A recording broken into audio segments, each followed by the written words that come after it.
محترم طلباء کرام، السلام علیکم۔ درسی نظامی کورس چینل میں آپ سب کو خوش آمدید۔ اس چینل میں آپ کو ملیں گے ہر درسی کتاب کے مکمل دروس، تو جلدی کیجئے ہمارے چینل کو سبسکرائب کیجئے اور ساتھ میں گھنٹی کا بٹن بھی دبائیے تاکہ ہمارا ہر درس آپ کو بروقت ملے۔ اللہ تعالی ہم سب کو سننے، سمجھنے، عمل کرنے اور اخلاص کی توفیق عطا فرمائے، آمین یا رب العالمین۔ تو آئیے پڑھتے ہیں آج کا درس۔ نحمده ونصلي على رسوله الكريم، اما بعد فاعوذ باللہ من الشیطان الرجیم، بسم اللہ الرحمن الرحیم۔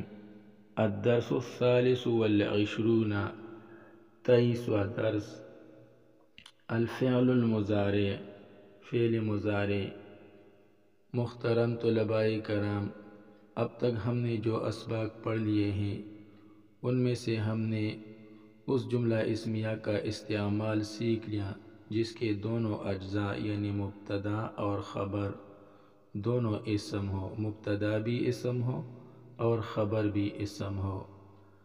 آج کے درس میں ہم انشاءاللہ جملہ اسمیہ کی وہ قسم پڑھیں گے جس کا پہلا جز تو اسم ہوگا، کیونکہ جملہ اسمیہ کہتے ہی اس جملہ کو ہے جس کا پہلا جز اسم ہو، اور جملہ فعلیہ اس جملہ کو کہتے ہیں جس کا پہلا جز فعل ہو۔ تو آج ہم انشاءاللہ جملہ اسمیہ کی وہ قسم پڑھیں گے جس کا پہلا جز تو اسم ہو لیکن دوسرا جز اسم نہ ہو۔ تو آئیے شروع کرتے ہیں، یعنی پہلا جز تو اسم ہو لیکن دوسرا جز اسم نہ ہو بلکہ فعل ہو۔ تو آئیے شروع کرتے ہیں۔ ھذا کتاب، یہ ایک کتاب ہے۔ ھذا یہ مبتدا ہے اور کتاب یہ خبر ہے۔ مبتدا خبر مل کر جملہ اسمیہ خبریہ۔ یہ دیکھیں یہاں پر یہ ھذا جو ہے یہ بھی اسم ہے اور کتاب یہ بھی اسم ہے، تو مبتدا بھی اسم ہے اور خبر بھی اسم ہے۔ اور اب تک ہم جملہ اسمیہ کی یہی قسم پڑھتے رہے ہیں کہ اس کا پہلا جز بھی اسم ہو اور دوسرا جز بھی اسم ہو۔ آج ہم انشاءاللہ جملہ اسمیہ کی وہ قسم پڑھیں گے جس کا پہلا جز تو اسم ہو لیکن دوسرا جز اسم نہ ہو بلکہ فعل ہو، یعنی جملہ فعلیہ ہو۔ تو انا آخذ الکتاب، میں کتاب کو پکڑتا ہوں، میں کتاب کو لیتا ہوں۔ انا یہ ضمیر ہے اور ضمیر اسم ہوتا ہے تو یہ ضمیر ہو کر مبتدا ہے۔ انا یہ مبتدا ہے، آخذ الکتاب یہ خبر ہے۔ اس میں یہ آخذ جو ہے یہ فعل ہے اور اس کے اندر انا ضمیر چھپی ہوئی ہے جو کہ اس کا فاعل ہے، اور الکتاب یہ مفعول ہے۔ تو آخذ فعل اپنے فاعل انا اور مفعول الکتابہ سے مل کر جملہ فعلیہ خبریہ ہو کر خبر، انا مبتدا اور آخذ الکتابہ خبر مل کر جملہ اسمیہ خبریہ۔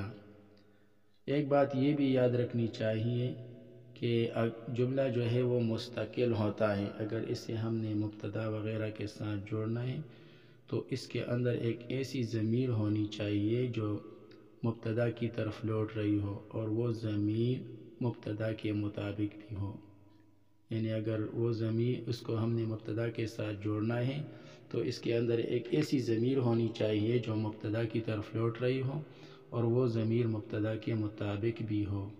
تو یہ آخذ جو ہے یہ فعل ہے اور اس کے اندر جو ضمیر ہے انا وہ مبتدا کی طرف لوٹ رہی ہے اور وہ مبتدا کے مطابق بھی ہے، تو اس کو ضمیر عائد کہتے ہیں۔ تو جملہ کے اندر اگر جملہ کو ہم نے مبتدا وغیرہ سے ملانا ہے، جوڑنا ہے، تو پھر اس میں ایک ایسی ضمیر ہونی چاہیے جو مبتدا وغیرہ کی طرف لوٹ بھی رہی ہو اور اس کے مطابق بھی ہو۔ تو یہاں پر وہ ضمیر انا ہے جو کہ آخذ کے اندر چھپی ہوئی ہے، تو اس بات کا آپ نے خوب خیال رکھنا ہے۔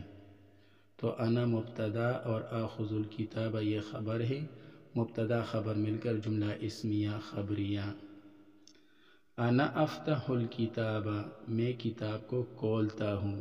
انا یہ مبتدا ہے اور افتح میں یہ افتح الکتابہ میں یہ افتح فعل ہے اور اس کے اندر انا ضمیر چھپی ہوئی ہے جو کہ اس کا فاعل ہے اور مبتدا کی طرف لوٹ رہی ہے، مبتدا انا کی طرف لوٹ رہی ہے، اور الکتابہ یہ مفعول ہے۔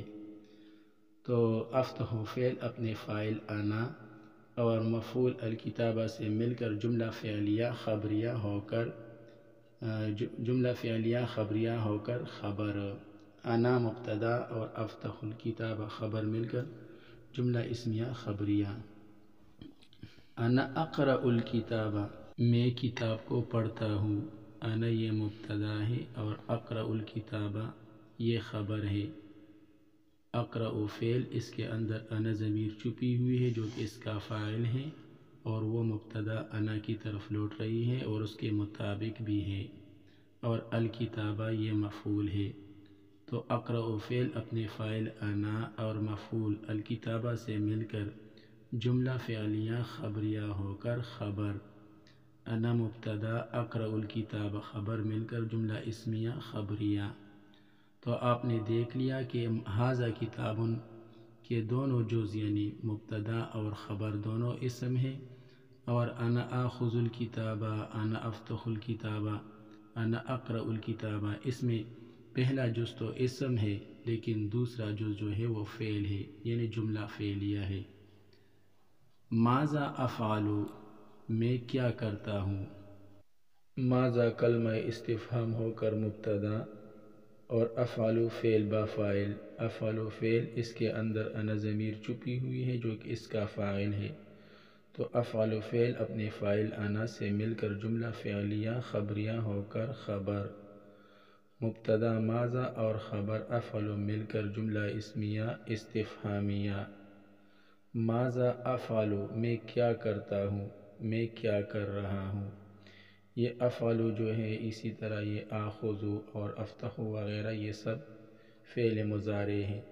فعل مضارع سے مراد وہ فعل ہوتا ہے جس میں حال کا معنی بھی پایا جاتا ہے اور استقبال کا معنی بھی۔ احتمال تو دونوں معانی کا ہوتا ہے لیکن لیتے اس سے ایک ہی ہے۔ یہ پھر ہم دیکھیں گے موقع اور محل کو، سیاق اور سباق کو، کہ اب اس سے حال والا معنی لینا ہے یا استقبال والا، تو پھر موقع اور محل دیکھ کر ایک معنی لیتے ہیں، لیکن اس میں احتمال دونوں معنی کے ہیں، حال کے معنی کا بھی ہے اور استقبال کے معنی کا بھی ہے۔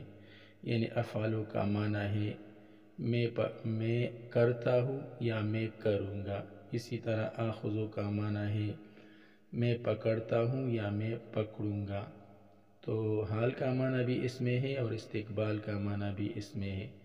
اور جب ہم اس کے حال کا معنی کریں گے تو پریزنٹ کنٹینیوس ٹینس کے لیے یعنی فعل حال جاری کے لیے ہم علیحدہ سے کوئی اور فعل نہیں لائیں گے، بلکہ فعل حال جاری کا معنی بھی ہم اس سے لے سکتے ہیں، جیسے افعل کا معنی ہے میں کرتا ہوں یا میں کر رہا ہوں، یہ دونوں معنی ہم اس سے لے سکتے ہیں، حال کے یہ دونوں معنی ہم اس سے لے سکتے ہیں۔ تو افعل کا معنی ہوا میں کرتا ہوں یا میں کر رہا ہوں یا میں کروں گا۔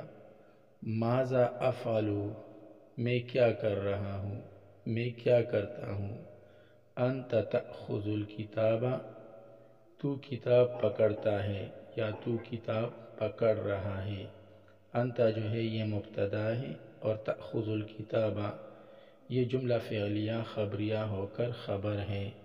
تأخذ فعل ہے اور اس کے اندر انت ضمیر چھپی ہوئی ہے جو کہ اس کا فاعل ہے، اور مبتدا انت کی طرف لوٹ رہی ہے اور اس کے مطابق بھی ہے، اور الکتابہ یہ مفعول ہے۔ تو تأخذ فعل اپنے فاعل انت اور مفعول الکتابہ سے مل کر جملہ فعلیہ خبریہ ہو کر خبر، انت مبتدا تأخذ الکتابہ خبر مل کر جملہ اسمیہ خبریہ ہو کر جواب استفہام۔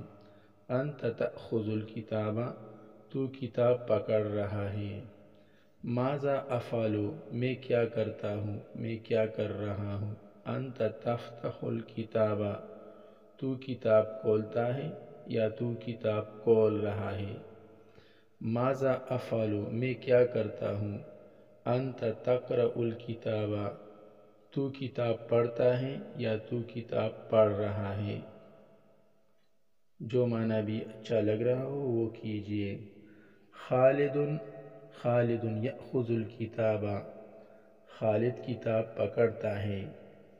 خالد مبتدا، یأخذ الکتاب جملہ فعلیہ خبریہ ہو کر خبر۔ یأخذ جو ہے یہ فعل ہے اور اس کے اندر ہوا ضمیر چھپی ہوئی ہے جو کہ مبتدا خالد کی طرف لوٹ رہی ہے اور اس کے مطابق بھی ہے۔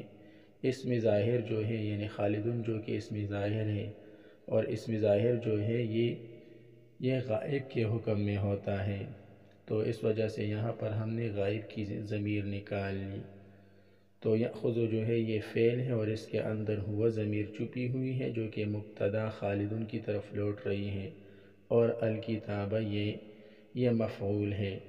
تو یأخذ فعل اپنے فاعل ہوا اور مفعول الکتابہ سے مل کر جملہ فعلیہ خبریہ ہو کر خبر۔ خالد مبتدا، یأخذ الکتاب خبر مل کر جملہ اسمیہ خبریہ۔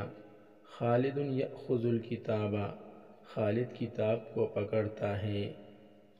ہوا یفتح الکتاب، وہ کتاب کو کھولتا ہے۔ یہ دیکھیے اب جب اس کا ذکر دوبارہ ہو رہا ہے تو اس کی طرف ہم نے ضمیر لوٹائی، اس کا نام نہیں لیا، یعنی ہم یہ اس طرح بھی کہہ سکتے ہیں کہ خالد یفتح الکتاب، خالد یقرأ الکتاب، لیکن یہ پھر اچھا نہیں لگ رہا ہے۔ تو طریقہ کار یہ ہے کہ پہلے جملہ میں اسم ظاہر کو ذکر کیا جاتا ہے اور پھر جب اس کا ذکر جاری رکھنا مقصود ہو تو اس کے طرف ضمیر لوٹائی جاتی ہے۔ تو ہوا یہ مبتدا ہے اور یفتح یہ فعل ہے اور اس کے اندر ہوا ضمیر چھپی ہوئی ہے جو کہ اس کا فاعل ہے اور وہ مبتدا ہوا کی طرف لوٹ رہی ہے اور اس کے مطابق بھی ہے، اور الکتابہ یہ مفعول ہے، یفتح کا مفعول ہے۔ تو یفتح فعل اپنے فاعل ہوا اور مفعول الکتابہ سے مل کر جملہ فعلیہ خبریہ ہو کر خبر۔ مبتدا ہوا یفتح الکتاب خبر مل کر جملہ اسمیہ خبریہ۔ ہوا یفتح الکتاب، وہ کتاب کو کھول رہا ہے، وہ کتاب کو کھولتا ہے۔ ہوا یقرأ الکتاب، وہ کتاب کو پڑھتا ہے۔ من یأخذ الکتاب، کون کتاب کو پکڑتا ہے۔ من جو ہے یہ کلمہ استفہام ہو کر مبتدا ہے اور یأخذ الکتاب یہ جملہ فعلیہ خبریہ ہو کر خبر ہے۔ من مبتدا اور یأخذ الکتاب خبر مل کر جملہ اسمیہ استفہامیہ۔ خالد یأخذ الکتاب، خالد کتاب کو پکڑ رہا ہے یا کتاب پکڑ رہا ہے۔ خالد جو ہے یہ مبتدا ہے اور یأخذ الکتاب یہ خبر ہے، جملہ فعلیہ خبریہ ہو کر خبر ہے۔ مبتدا خبر مل کر جملہ اسمیہ خبریہ ہو کر جواب استفہام۔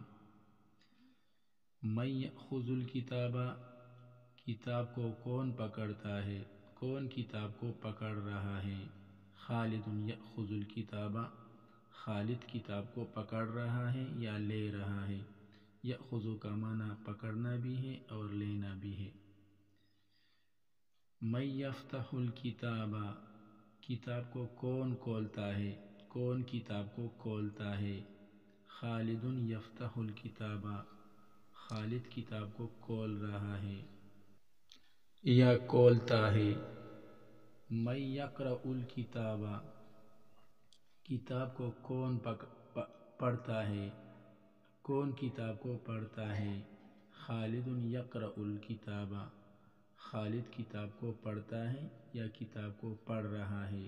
ترکیب نہایت آسان ہے، انشاءاللہ اگر آپ ذرا سا بھی دماغ پر زور ڈالیں گے تو انشاءاللہ آپ یہ خود کر سکتے ہیں۔ امید ہے آپ نے آج کا درس اچھی طرح سے سمجھ لیا ہوگا۔ آج کے لیے اتنا ہی کافی ہے، باقی انشاءاللہ پھر پڑھیں گے۔ اللہ تعالی ہمارے کام کو آسان بنا دے، مزید آسان بنا دے، آسان سے آسان تر بنا دے۔ آسانیاں ہی آسانیاں عطا فرمائے، قابلیت و قبولیت عطا فرمائے، علم نافع عطا فرمائے، ہمارا سینہ علم و عمل کے لیے کھول دے، آمین یا رب العالمین۔